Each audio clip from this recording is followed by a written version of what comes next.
तो मैं डॉक्टर जम्मिल आज आप लोगों को इस लेक्चर में डिटेल में बताऊंगा स्पाइनल कॉर्ड इंजरी क्या होती है। स्पाइनल कॉर्ड इंजरी अगर किसी मरीज को हुई तो उसमें क्या लक्षण देखने को मिलते हैं, क्या सिम्टम आएंगे, स्पाइनल कॉर्ड इंजरी कैसे होती है, क्या क्या इसके कोज होते हैं, अगर किसी मरीज को स्पाइनल कॉर्ड इंजरी हुई है तो उसमें हमें कैसे मैनेज करना है और क्या उसका ट्रीटमेंट है, इन सब बातों के बारे में आप लोगों को आज इस वीडियो में बताऊंगा। तो चलिए दोस्तों लेक्चर शुरू करते हैं। स्पाइनल कॉर्ड इंजरी क्या होती है? तो स्पाइनल कॉर्ड इंजरी का मतलब होता है जो हमारा ब्रेन होता है, ब्रेन एक पावर हाउस है, वहाँ से सिग्नल प्रोड्यूस होते हैं, सिग्नल निकलते हैं। वो सिग्नल जो हमारी बॉडी में जो ट्रांसमिट होते हैं अलग अलग हिस्सों में, हाथ का चलना, पैर का चलना, बॉल ब्लैडर, लेटरिन पेशाब का मालूम पड़ना, ये सब ब्रेन सिग्नल देता है स्पाइनल कॉर्ड के थ्रू। जो हमारा ब्रेन होता है, ये हमारा ऊपर ब्रेन होता है, ब्रेन से एक रस्सीनुमा स्ट्रक्चर आप लोगों को दिखाई दे रहा होगा, ये इसे हम बोलते हैं स्पाइनल कॉर्ड। ये जो स्पाइनल कॉर्ड होता है ये वर्टिब्रास बॉडी के बीच में होता है। जो हमारा वर्टिब्रास बॉडी होती है उसके बीच में कैनाल होती है, उस कैनाल के थ्रू ब्रेन से स्पाइनल कॉर्ड ट्रांसमिट होता है और ब्रेन बॉडी के अलग अलग हिस्सों में इसके से ये सिग्नल हो जाता है, सिग्नल प्रोड्यूस करता है, जिसे हम बोलते हैं स्पाइनल कॉर्ड। स्पाइनल कॉर्ड का मेन काम क्या है? ब्रेन के जो सिग्नल है होते हैं उसे बॉडी के अलग हिस्सों तक पहुँचाना, तो इसे हम बोलते हैं स्पाइनल कॉर्ड। अभी मैं आप लोगों को बताऊंगा स्पाइनल कॉर्ड इंजरी के कारण क्या क्या हो सकते हैं। स्पाइनल कॉर्ड इंजरी का अगर हम फर्स्ट कोर्स की अगर बात करें तो ये रोड ट्रॉमा एक्सीडेंट जो होते हैं, आरटी के जो पेशेंट होते हैं, ट्रोमा के एक्सीडेंट के कारण स्पाइनल कॉर्ड को इंजरी हो सकती है। सेकंड अगर बात करें तो कोई पेशेंट अगर हाइट से गिर गया, फॉल फ्रॉम हाइट, ऊंचाई से गिरने के कारण हो सकता है। वायलेंस के कारण भी हो सकता है। अगर कोई गन शॉट का पेशेंट है, गन शॉट अगर स्पाइन में किसी पेशेंट को अगर गन शॉट कर दिया गया तो उसके कारण भी स्पाइनल कॉर्ड इंजरी हो सकती है। नेक्स्ट जो कॉज है इसका, इंडस्ट्रियल एक्सीडेंट, जो इंडस्ट्रियल बड़ी बड़ी इंडस्ट्री होती है उसके कारण जो ट्रोमा होते हैं उसके कारण भी पेशेंट को स्पाइनल कॉर्ड इंजरी हो सकती है। नेक्स्ट अगर हम बात करें हम तो ओल्ड एज में भी हो सकता है, स्क्लेरोसिस के कारण हो सकता है। अगर किसी पेशेंट को स्पाइन ट्यूमर है तो उसके कारण भी स्पाइनल कॉर्ड इंजरी हो सकती है। तो ये कुछ इसके कोजेज़ है। पेशेंट को इन्फेक्शन के कारण भी स्पाइनल कॉर्ड इंजरी हो सकती है। तो मैंने यह तो बताया आप लोगों का भी कोजेज़। अभी मैं आप लोगों को बताऊंगा इसमें सिम्टम क्या देखने मिलेंगे। अगर किसी पेशेंट को स्पाइनल कॉर्ड इंजरी है तो अगर पेशेंट को सर्वाइकल रीजन पे स्पाइनल कॉर्ड इंजरी है, सर्वाइकल मतलब गर्दन के रीजन पे पेशेंट को स्पाइनल कॉर्ड इंजरी है तो पेशेंट के चारों हाथ पैर काम नहीं करेंगे, पेशेंट कंप्लीटली पैरालाइज हो जाएगा। अगर पेशेंट का ब्रेन नॉर्मल है और स्पाइनल कॉर्ड सर्वाइकल रीजन में प्रॉब्लम है तो पेशेंट को होश में तो रहेगा, बातचीत करेगा, आपको देखेगा, समझेगा। लेकिन अगर पेशेंट को ब्रेन में चोट है, ब्रेन डैमेज है पेशेंट का, तो पेशेंट अनकॉन्शियस रहेगा, ना तो हाथ चलेंगे ना पैर चलेंगे, ना ही पेशेंट आपसे बात कर पाएगा। अगर पेशेंट को सर्वाइकल रीजन में स्पाइनल कॉर्ड इंजरी है, कंप्लीट कॉर्ड कंप्रेशन है, या पेशेंट का जो स्पाइनल कॉर्ड है कंप्लीटली डैमेज हो चुका है सर्वाइकल रीजन पे, तो पेशेंट के चारों हाथ पैर काम नहीं करेंगे। वहीं अगर हम बात करें पेशेंट को अगर थोरेसिक रीजन पे पेशेंट को स्पाइनल कॉर्ड इंजरी है, जिसे हम डोर्सल स्पाइन भी बोलते हैं, थोरेसिक रीजन पर अगर स्पाइनल कॉर्ड इंजरी है तो पेशेंट का हाथ तो काम करेंगे लेकिन पेशेंट के पैर काम नहीं करेंगे। अगर पेशेंट को लंबर रीजन पे स्पाइनल कॉर्ड इंजरी है, लंबर रीजन पर अगर पेशेंट को स्पाइनल कॉर्ड इंजरी है तो उस कंडीशन में पेशेंट का बोवेल और ब्लैडर दोनों इन्वॉल्वमेंट हो जाएगा। बोवेल का मतलब लेटरिन का रास्ता, ब्लैडर मतलब पेशाब का रास्ता। पेशेंट को टट्टी पेशाब का मालूम नहीं पड़ेगा, बोवेल ब्लैडर इन्वॉल्वमेंट होना बोलते हैं उसे हम। तो दोस्तों सिंपल सा है, अगर पेशेंट को सर्वाइकल के रीजन पे स्पाइनल कॉर्ड इंजरी हुई है तो पेशेंट के हाथ पैर कुछ काम नहीं करेंगे, चारों पैराप्लेजिया हो जाएगा, क्वाड्रिप्लेजिया हो जाएगा पेशेंट को, जिसे हम क्वाड्रिप्लेजिया बोलते हैं, चारों हाथ पैर का पैरालाइसिस होना। अगर पेशेंट को थोरेसिक रीजन पे स्पाइनल कॉर्ड इंजरी है, स्पाइनल कॉर्ड कंप्रेस हुआ है तो पेशेंट के हाथ तो काम करेंगे लेकिन पेशेंट के पैर काम नहीं करेंगे। अगर पेशेंट को लंबर रीजन पे स्पाइनल कॉर्ड इंजरी है तो पेशेंट का बोवेल ब्लैडर इन्वॉल्वमेंट हो जाएगा, पेशेंट को लेटरिन पेशाब का मालूम नहीं पड़ेगा। तो ये तो हुआ इसके कुछ कोजेज़ के बारे में, और मैंने आपको बताया कहाँ पे कंप्रेशन होगा, कहाँ पे इंजरी होगी, तो क्या लक्षण देखने को मिलेंगे पेशेंट में। अभी मैं आप लोगों को बताऊँगा स्पाइनल कॉर्ड इंजरी होती कैसे है।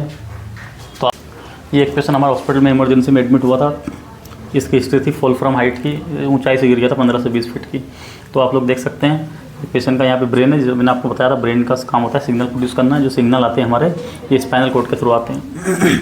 ये ब्रेन से एक रस्सीनुमा स्ट्रक्चर आप लोगों को दिखाई दे रहा होगा ब्लैक कलर का, इसे हम बोलते हैं स्पाइनल कॉर्ड। ये स्पाइनल कॉर्ड पेशेंट का है और ये साइड में आप लोगों को दिखाई दे रहे होंगे, ये वर्टिब्रस बॉडी है, दिख रहा है। दोनों के बीच में एक कैनाल है, इसमें स्पाइनल कॉर्ड रन करता है, चलता है। अभी इस पेशेंट का हुआ क्या है, ऊंचाई से गिरने के कारण इसके D12 और L1 लेवल पे आपको फ्रैक्चर दिख रहा होगा। ये देखो D12 इसका वर्टिब्रा फ्रैक्चर है।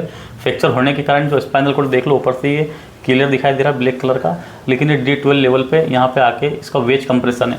वेज कंप्रेशन मतलब दबा हुआ, एकदम दबा, उसके कारण पेशेंट का फ्रैक्चर हुआ तो यहाँ पे स्पाइनल कॉर्ड इसका कंप्रेस हो गया। स्पाइनल कॉर्ड दब चुका है, यहाँ पे कंप्रेशन बोलते हैं इसे हम। इसकी स्पाइनल कॉर्ड पे दबा हुआ गया, ये पीछे से नस आ रही रन कर रही, यहाँ पे आके दबा हो गया। इसके कारण पेशेंट का हुआ क्या, बोवेल ब्लैडर का इन्वॉल्वमेंट हुआ। पेशेंट का ना तो मोशन का पता चल रहा है पेशेंट को, ना ही पेशेंट को पेशाब का पता चल रहा है। पेशेंट को लेटरिन पेशाब दोनों का पता नहीं चल रहा। साथ में पेशेंट के दोनों पैर काम नहीं कर रहे हैं, पैराप्लेजिया है। तो इसे हम बोलते हैं spinal cord injury, spinal cord compression. या इसमें इसके कारण इसको कॉर्ड कंफ्यूजन भी हो चुके हैं। तो दोस्तों इस तरह की स्पाइनल कॉर्ड इंजरी होती है तो जब भी किसी पेशेंट को स्पाइनल कोड इंजरी होती है, स्पाइनल कोड इंजरी होने के बाद होता क्या है, हमारे इंडिया में इस पर बहुत ज़्यादा ध्यान नहीं दिया जाता, लेकिन जो फॉरेन कंट्रीज़ होती है उसमें इस पर बहुत ध्यान दिया जाता है। जब भी किसी को स्पाइनल कोड इंजरी होती है तो स्पाइनल कोड इंजरी होने के बाद पेशेंट का क्या करना चाहिए, हमें स्टेबलाइज करना चाहिए। जो फिर उसका जो बैक साइड है, जो पीठ वाला हिस्सा है कमर का, उसे स्टेबलाइज करके रखना होता है। होता क्या है, जो सर की चोट किसी मरीज को होती है तो सर को हम बहुत ध्यान रखते हैं कि सर में ब्लीडिंग हो गई है, सर में हेड इंजरी हो गई है, सर का ध्यान रखते हैं। लेकिन कभी भी लोग इंडिया में ये नहीं सोचते, आजकल बहुत कॉमन है, रोड एक्सीडेंट जब भी होता है तो पेशेंट का सर पे सबसे पहले ध्यान दिया जाता है और हाथ पैरों पर ध्यान दिया जाता है। लेकिन जो उसकी बैक साइड है, जो स्पाइनल कोड की इंजरी होती है, उस पर कोई ध्यान नहीं दिया जाता। बहुत से मरीजों को होता है कि स्पाइनल कोड इंजरी होती है, हाथ पैर काम नहीं करते, लेकिन उस पर ध्यान नहीं जाता। सबका ध्यान जाता है ब्रेन के ऊपर कि ब्रेन में कुछ हुआ होगा, पेशेंट को ब्लीडिंग हुई होगी या फिर कोई कंट्यूजन हुआ होगा, फ्रैक्चर हुआ होगा, उसके कारण पेशेंट के पैर काम नहीं कर रहे हैं। लेकिन बहुत से पेशेंट को इस तरह की स्पाइनल कोड इंजरी हो जाती है जिसके कारण पेशेंट को पैराप्लेजिया हो सकता है, पेशेंट को क्वार्टिप्रेसिस हो सकता है, पेशेंट का बोवल ब्लडर इन्वॉल्वमेंट हो सकता है, जो कि आप इस पेशेंट में देख सकते हैं। इस पेशेंट को कितना क्लासिकल ये केस है, इसमें पेशेंट को D12 लेवल पे कंप्रेस फ्रैक्चर है, इस तरह का दिखाई देता है। तो जब भी किसी पेशेंट को इस तरह की इंजरी होती है, रोड ट्रैफिक वाले एक्सीडेंट वाले पेशेंट होते हैं, उसमें करना क्या होता है, उस पेशेंट को जब भी ऐसा होता है तो उसको आपको जो बैक साइड है उसकी स्पाइनल कोड की जो उसको मूवमेंट नहीं करना है, पेशेंट को स्टेबलाइज करके रखना है, पेशेंट को एक बेल्ट लगवाना है, जो कि आप लोग स्क्रीन पर देख सकते हैं, इस तरह का रहता है। पेशेंट को मूवमेंट नहीं करवाना है। अभी इस पेशेंट का स्पाइनल कोड इंजरी हो चुकी है, लेकिन पेशेंट को हमने कंजर्वेटिव मैनेजमेंट दिया, 2 दिन का ट्राई किया है, अटेंडर विलिंग नहीं था सर्जरी के लिए, तो पेशेंट का बहुत अच्छा इंप्रूवमेंट आया है, पेशेंट चलने लगा है अभी। लेकिन ऐसे केसेस में करना क्या चाहिए, स्पाइनल कोड को फिक्स करना चाहिए। यहाँ पे एक स्क्रू लगेगा, यहाँ पे एक स्क्रू लगेगा, दोनों साइड स्क्रू लगा के इस बोन को पीछे करके स्पाइनल कोड को फ्री किया जाएगा। तो स्पाइनल कोड का जो कंप्रेशन है वो पूरी तरह चले जाएगा, तो स्पाइनल कोड फ्री हो जाएगा। तो जो पेशेंट के सेंसेशन है 100% आ जाएंगे। तो ऐसे केसेस में सबसे पहले जो फ्रैक्चर साइड है, जो जहाँ पे पेशेंट को पेन है, पेशेंट के अगर पैर काम नहीं कर रहे हैं, बोवल ब्लडर इन्वॉल्वमेंट हो चुका है, तो जो बैग है उसमें पेशेंट को DL स्पाइन करके बेल्ट आता है, वो बेल्ट लगाना चाहिए। वर्टिब्रा को मूव नहीं करना चाहिए, मूवमेंट रिस्ट्रिक्टेड करना चाहिए और पेशेंट को लेटा देना चाहिए पोजीशन में।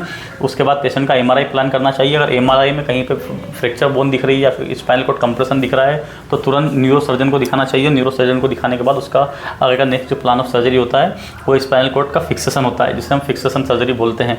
इसमें करते क्या, जो कंप्रेशन फ्रैक्चर हुआ है वहाँ पे स्क्रू लगा दिए जाते हैं, छोटी रोड लगा दी जाती है और इसको जो स्पाइनल कोड जो कंप्रेस हो रहा है इसे डिकम्प्रेस कर दिया जाता है, इसको फ्री कर देंगे, फ्री कर दिया जाएगा ऐसे, तो पेशेंट का जो सेंसेशन है वापस आ जाएंगे। इसमें बहुत अच्छे रिजल्ट मिलते हैं, पर इंडिया में इस चीज़ पे बहुत ज़्यादा ध्यान नहीं दिया जाता।